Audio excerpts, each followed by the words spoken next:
بسم اللہ الرحمن الرحیم نحمده ونصلی ونسلم علی رسولہ النبی الکریم اما بعد فاعوذ باللہ من الشیطان الرجیم بسم اللہ الرحمن الرحیم فاسألوا اہل ذکر ان کنتم لا تعلمون۔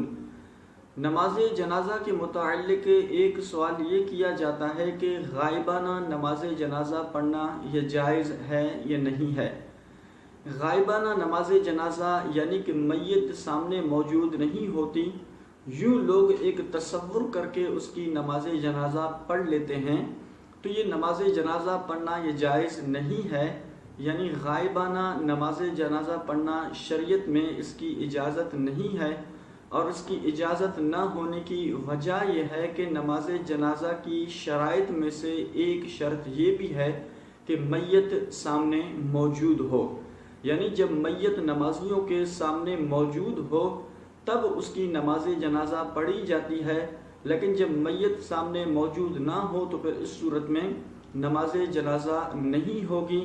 لہٰذا جس طرح نماز کی شرائط میں سے نماز کے لیے پاکی کا ہونا، وضو ہونا یہ لازم اور ضروری ہے، اسی طرح نماز جنازہ کے لیے بھی میت کا سامنے موجود ہونا یہ ضروری ہے۔ تو اس وجہ سے غائبانہ نماز جنازہ نہیں پڑھ سکتے۔ عام طور پر جو سیاسی لوگ ہیں جب ان کا انتقال ہوتا ہے تو پھر ان کی نماز جنازہ غائبانہ طور پر پڑھی جاتی ہے، لیکن شریعت کی طرف سے اس کی اجازت بالکل بھی نہیں ہے۔ اسی طرح پھر ایک سوال یہ کیا جاتا ہے کیا نماز جنازہ کے بعد دعا مانگ سکتے ہیں یا نہیں مانگ سکتے؟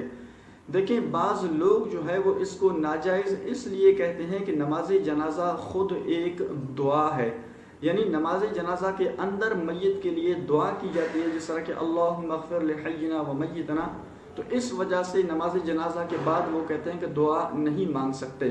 دیکھیں، یہ بالکل غلط بات ہے اور اپنی عقل کی طرف سے اس طرح کی لوگ باتیں کرتے ہیں۔ حالانکہ اگر اس طرح کی باتوں میں آ جائیں تو پھر تو جو فرض نمازیں ہیں، مثال کے طور پر فجر، ظہر، عصر، مغرب، عشاء وغیرہ، تو ان نمازوں کے بعد بھی دعا جو ہے مانگنا وہ ناجائز ہو، اس لیے کہ نماز کے اندر بھی دعائیں موجود ہیں۔ مثال کے طور پر آپ پڑھتے ہیں اہدنا الصراط المستقیم، ہمیں سیدھے راستے پہ چلا، تو یہ بھی ایک دعائیہ کلمہ ہے۔ اسی طرح پھر آپ آخر میں پڑھتے ہیں ربنا اغفر لی ولوالدی وللمؤمنین یوم یقوم الحساب، تو یہ بھی ایک دعا ہے۔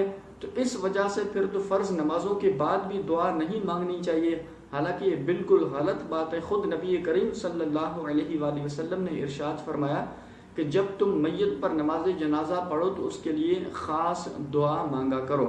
تو لہٰذا خلاصہ کلام یہ ہے کہ نماز جنازہ کے بعد بھی آپ میت کے لیے بالکل دعا مانگ سکتے ہیں، شریعت کی طرف سے اس کی اجازت ہے۔ اللہ کریم جل جلالہ ہم سب کو عمل کی توفیق عطا فرمائے۔ وآخر دعوانا ان الحمد للہ رب العالمین۔